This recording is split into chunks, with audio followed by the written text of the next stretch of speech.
नारंगी चोला पहन लिया तो संत बन गए अपने आप को। तो संत से रिजाइन करा देता। तो आपको राजनीति से कोई मोह नहीं होना चाहिए। वो लोग पैसा लगा लगा के, चंदा लगा लगा के अपने गुंडों को खड़ा किए हैं। अगर देश के ओरिजिनल किसान होते तो आज वो सड़क पे नहीं होते। नमस्कार, मैं एन भारत न्यूज चैनल की तरफ से आप सभी का स्वागत करता हूं। और आज हमारी टीम पहुंची है दिल्ली में कनॉट प्लेस में स्थित प्राचीन शिव मंदिर में। यह बहुत ही प्राचीन शिव मंदिर है। उस प्रांगण में हम पहुंचे हैं। मंदिर के महंत जी से भी हम वार्ता करेंगे, अन्य भक्तजनों से भी हम आपसे वार्ता करेंगे। लेकिन उन सबसे पहले आज हमारे साथ यहाँ पर उपस्थित है महंत त्रिलोकीनाथ, जो कांवरिया सेना संगठन चलाते हैं और जिसके माध्यम से उन्होंने भारत के अनेक राज्यों में सांस्कृतिक और धर्म की गंगा बहाने का एक अद्भुत प्रयास किया है। तो आइए मैं आपका परिचय कराने जा रहा हूं महंत त्रिलोकीनाथ। हर हर महादेव, जय जय सीताराम। यन चैनल को और जो नई सोच को, जो नई भारत की सोच, नई भारत की जो आपकी उपलब्धियां हैं वो देश में बढ़ती रहें, यही कामना के साथ आपने अपने चैनल के माध्यम से इस शिव मंदिर का जो भी महिमा जानना चाहते हैं और जो भी आप अपने चैनल पे दिखाना चाहते हैं, ज़रूर इस मंदिर का और इस मंदिर से लगाव करोड़ों भक्तों का आपको जवाब मिलेगा। हम आपसे जानना चाहते हैं कि आप कोई रुद्राभिषेक का बहुत भव्य कार्यक्रम कराने वाले हैं, वह कब है और कहां पर होगा, पहले तो उसके विषय में बताइए। हम नहीं, ये मंदिर में, प्राचीन शिव मंदिर में पांडव कालीन से ही जब से है, भक्तों के द्वारा यहाँ रुद्राभिषेक होता है। इस बार विशेष तौर पर संगठन कांवरिया परिवार और यहाँ के जो महंत और जो यहाँ के कौशिक परिवार है, जो महंत परिवार है, वो मिलकर इस बार एक अलग इस शिव मंदिर में भारतवर्ष के सभी लोगों को आह्वान करता है कि आप लोग आइए। जैसे आप लोग महाकाल मंदिर में जाते हैं, बाबा विश्वनाथ के मंदिर में जाते, 12 ज्योतिर्लिंग पे जाते, वैसे पांडवकालीन शिव मंदिर में आइए और आप भी यहाँ भी सेवा कीजिए और यहाँ से भी आप आशीर्वाद प्राप्त कीजिए। आपने बताया कांवरिया सेना संगठन और प्राचीन शिव मंदिर समिति मिलकर इस भव्य आयोजन को कराने जा रही है जी। रुद्राभिषेक, ये कब होगा? ये 8 तारीख को होगा, 6 तारीख को, 8 मार्च को होगा और 6 मार्च और 7 मार्च को शोभा यात्रा होगा। शोभा यात्रा शिव पार्वती जी का होगा और ये लुटियन जोन में जो है कनॉट प्लेस में चारों तरफ हम लोग इसको, अगर धारा 144 यहाँ लगा हुआ है, अगर ये नहीं रहेगा तो हम लोग का कार्यक्रम यह सनातन रथ का बहुत भव्य कार्यक्रम होगा। और अगर 144 लगी रही तो आप क्या करेंगे? तो हम यहाँ रुद्राभिषेक का कार्यक्रम जो है, जो रुद्राभिषेक का कार्यक्रम है यहाँ, वो हम करते रहे। इस रुद्राभिषेक कार्यक्रम में लगभग कितने भक्तजन आने की संभावना है?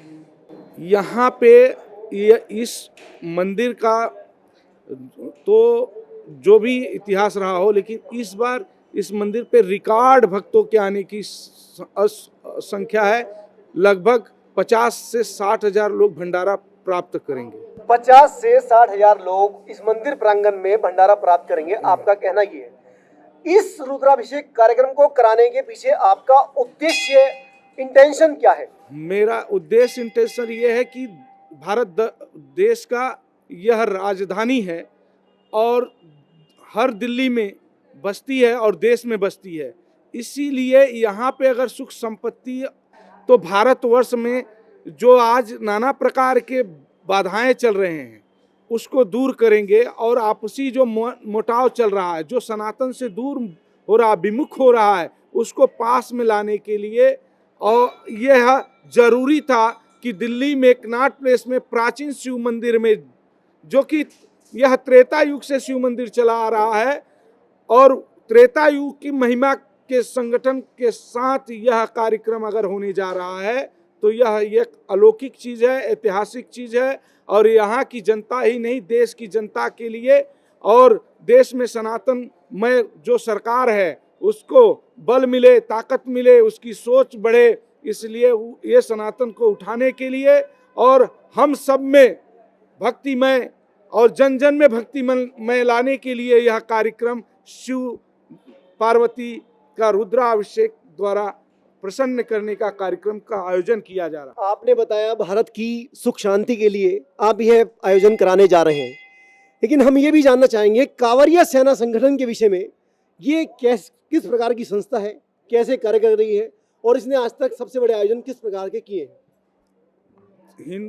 पूरे भारतवर्ष में, पूरे देश में अगर सनातन धर्म में कोई भी एक संगठन, हिंदू संगठन जो भी है, वह पूरे भारतवर्ष में एक ही ऐसा संगठन है कांवरिया सेना, जो हर घर में है, हर घर में शिव भक्त है और हर घर में जो माता पिता का सेवा करता है वो कांवरिया है। वह परिवार आज पूरा एकजुट होकर पूरे देश में, कांवरिया एकजुट होकर पूरे देश में ऐसे कार्यक्रम आयोजन में सम्मिलित हो रहे हैं। और संगठन कांवरिया सेना को संगठित करने के लिए एक मुहिम मैंने तैयार किया, जो कि त्रेता युग से चला आ रहा था। तो उसको एक संगठित करने के लिए मैंने एक रजिस्ट्रेशन कराया है, जिससे लोगों को जुड़ने का एक सरल तरीका हो। त्रेता युग से चला आ रहा है, मतलब श्रवण कुमार ने जिस प्रकार कांवर लेकर अपने माता पिता को, श्रवण कुमार जी ने उठाया, भगवान परशुराम ने उठाया, रावण ने उठाया, भगवान राम जी ने कांवड़ यात्रा किया। यह तो त्रेता युग का ये अलौकिक चीज है कि भगवान खुद इसकी महिमा करते हैं। ये बताइए, कांवरिया सेना संगठन के माध्यम से आपने कहां-कहां, किस-किस राज्य में किस प्रकार के उत्सव आयोजन किए हैं?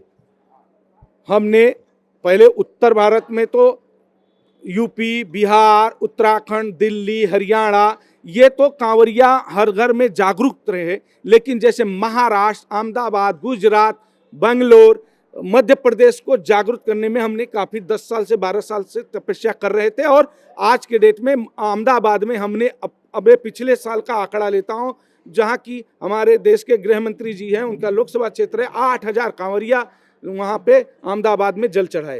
अच्छा, हम ये जानना चाहते हैं, संत समाज धर्म की रक्षा के लिए, धर्म संस्कृति के प्रचार प्रसार के लिए, हिंदुत्व के लिए बहुत सारे कार्य कर रहे हैं, निरंतर प्रयासशील रहते हैं।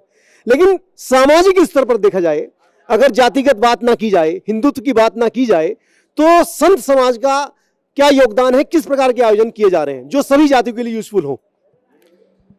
संत एक संगत होता है, संत एक विचार होता है, संत एक धर्म का, आस्था का और आपके वाणी का, हमारे वाणी का एक तालमेल होता है। संत मतलब आप भी संत हो।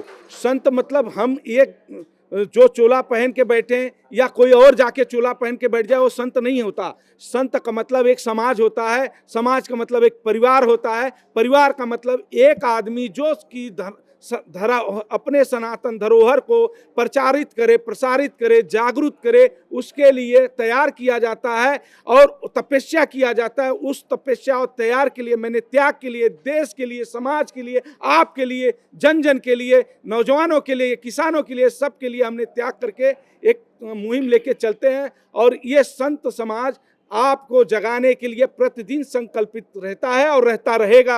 आपने कहा है कि संत समाज सभी को जगाने के लिए प्रयासशील रहता है और रहेगा। इसमें आपने किसानों का भी जिक्र किया, मैं किसानों पर ही आना चाहूंगा। इस समय देश में सबसे बड़ा मुद्दा किसानों का बना हुआ है, तो किसान जिस प्रकार का आंदोलन कर रहे हैं, आज बॉर्डर सभी जाम है, चाहे सिंगू बॉर्डर हो, टिकरी बॉर्डर हो, या कोई भी रास्ते बंद हो रहे हैं, हाईवे बंद हो रहे हैं, उनसे जो परेशानियां हो रही हैं, या किसानों को आप क्या संदेश देना चाहेंगे? अगर देश के ओरिजिनल किसान होते तो मैं आपके चैनल के माध्यम से बताना चाहता हूं कि अगर देश के ओरिजिनल किसान होते तो आज वो सड़क पे नहीं होते। वह देश के जो देश के साथ गद्दारी किया, जो आज गुलामी से लेके पूरे आजादी की सुख भोगने नहीं दिया, ऐसे सत्ताधारियों के पैसे के टुकड़े बनकर आज वो किसानों का इज्जत लूट रहे हैं, जवानों का इज्जत लूट रहे हैं। इसलिए उनको किसान हम नहीं मान रहे हैं। नहीं, आपका कहना है कि अगर वो असली किसान होते तो आज बॉर्डर पर ना होते। तो अगर वो असली किसान नहीं है तो फिर कौन है? वह जो विपक्ष पार्टी है देश में, जो कि चाहता नहीं कि सनातन धर्म और हिंदू धर्म के अगुवाई में हमारा हिंदू राष्ट्र हो, हमारा विकास हो, हम विवाद से बचें, वो लोग पैसा लगा के, चंदा लगा के अपने गुंडों को खड़ा किए हैं। अच्छा, एक बात और बताएं, देश में एक मुद्दा और घूमता रहता है जो बहुत ही चिंता का विषय है। अक्सर खबरें आती हैं मिशनरी जो क्रिश्चियन मिशनरीज होती हैं तो क्रिश्चियन कम्युनिटी के द्वारा कन्वर्ट किया जाता है दलित समाज को, हिंदू समाज को अपने समाज में मिलाने के लिए, तो ये खबरें सही होती हैं, काल्पनिक होती हैं या अफवाह होती हैं? नहीं, खबरें सही हैं और उसमें कमी हमारी है, क्योंकि हम लोग, हमारी बीमारी क्या है कि हम ब्राह्मण हैं, कोई क्षत्रिय है, कोई शूद्र है, इसमें हम बटे हैं, कोई वैश्य है, इसमें हम बटे हैं, लेकिन हमने अपने सनातन धर्म के प्रेमियों को, अपने परिवार को शिक्षा से, स्वास्थ्य से विमुख रखे हैं। इसीलिए वो लोग को लालच देकर, शिक्षा स्वास्थ्य का लालच देके लोग क्रिश्चियन बनाते हैं, धर्म परिवर्तन कराते हैं और उनका बाजार आज भी चल रहा है। वो लोग चिल्लाते नहीं हैं, वो चुपचाप सुमड़ी में काम कर जाते हैं। तो आप मानते हैं कि धर्म परिवर्तन का कार्यक्रम चल रहा है पूरे देश में? मुख्यतः कौन से राज्यों में इस प्रकार की गतिविधियां हो रही हैं? साउथ में सबसे ज्यादा, उसके बाद मध्य प्रदेश में, वनवासियों क्षेत्र में, राजस्थान में, यह सबसे ज्यादा धर्म परिवर्तन किया जा रहा है। एक बहुत अंतिम सवाल और गंभीर सवाल और बहुत ही गहरा सवाल मैं आपसे करना चाहूंगा। अक्सर दूसरे धर्म के लोग ये कहते हैं कि बस नारंगी चोला पहन लिया तो संत बन गए अपने आप को, तो क्या ये सही है कि सिर्फ नारंगी चोला पहनने से संत बन जाते हैं या ये क्वालिफाइड भी होते हैं? संत समाज जो होता है पढ़ा लिखा भी होता है, एजुकेटेड होता है, इस विषय में क्या कहना चाहेंगे आप? देखिए, नारंगी पहनने की क्षमता होनी चाहिए और नारंगी ऐसे जो पाखंड करने वाले पहने हैं, उनकी जो दुकान चलाए हैं, आसाराम, राम रहीम जैसे कितने संत आए, कितने चले गए, जो पाखंड फैलाए उनका पाखंड यहाँ फूट गया, तो वो जो पाखंड भगवान के साथ करेगा उसका प्रपंच हो जाएगा। हम उस पे नहीं जाना चाहते, लेकिन ये जानते हैं कि क्वालिफाइड ही पढ़ा लिखा नहीं होता। पढ़ा लिखा इस संसार में कोई नहीं है, क्योंकि सारे विषय का जो ज्ञाता होता है वही पढ़ा लिखा होता है, उसको मैं मानता हूँ। दूसरा क्या है कि पढ़ा लिखा वह व्यक्ति होना चाहिए जो अपने माँ बाप का सेवा कर सके। पढ़ लिख के इंग्लैंड और विदेशों में जाकर अपने माँ बाप को भूल जाते हैं, IAS PCS बन के माँ बाप को भूल जाते हैं, वो लोग पढ़े लिखे नहीं होते हैं। आपका कहना है कि ऐसी डिग्री किस काम की जो अपने माता पिता को भी सेवा न कर सके, उनको कोई आराम न दे सके, तो ऐसी डिग्री बेकार से बेकार है, व्यर्थ है बिल्कुल। तो मनुष्य वो होता है जो अपने परिवार की, समाज की और हर प्रकार की जिम्मेदारी निभाए। अब मैं आपसे जानना चाहूंगा, आपने बोला कि आदिवासी क्षेत्रों में धर्म परिवर्तन का कार्यक्रम चलता है, तो आपने इस क्षेत्र में इसको रोकने के लिए क्या प्रयास किया? मैंने जन जन से जाके, जन जन के बीच में बैठकर सनातन धर्म की महिमा और उनके जो बिरसा मुंडा धर्मगुरु और धर्म के उनके मानने वाले लोगों को दिखाया कि सनातन दर्शन क्या है। और उनके पास गांडीव, अर्जुन जैसा बाण, उनकी सोच, वो लोग आदिकाल से हिंदू सनातन थे और सनातन रहेंगे। जो लालच दे रहे हैं वो विफल हो जाएंगे। अब ये एक और आरोप लगता है कि संत अगर हैं, आप बिल्कुल बेमुख हो चुके हैं, तो आपको राजनीति से कोई मोह नहीं होना चाहिए। क्या संतों का राजनीति में आना अच्छा होता है? बस ये अंतिम प्रश्न आप बता दीजिए।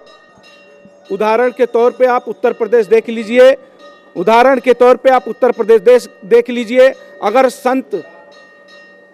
संत उत्तर प्रदेश में शांति नहीं लाया हो तो मैं कल रिजाइन देने को बोलता हूं। संत ने उत्तर प्रदेश में माफिया राज को नहीं मिटाया हो तो मैं कल संत जी को अनुरोध करके कहता हूं रिजाइन दे दें। अगर उत्तर प्रदेश में संत ने शांति न बनाई हो, विकास न लाया हो, उत्तर प्रदेश में गुंडा राज खत्म न किया हो तो संत से रिजाइन करा देता।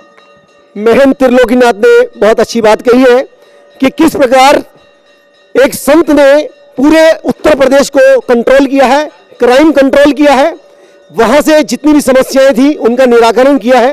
तो अर्थात संत अगर राजनीति में आएंगे तो कहीं ना कहीं देश के लिए अच्छा ही होगा।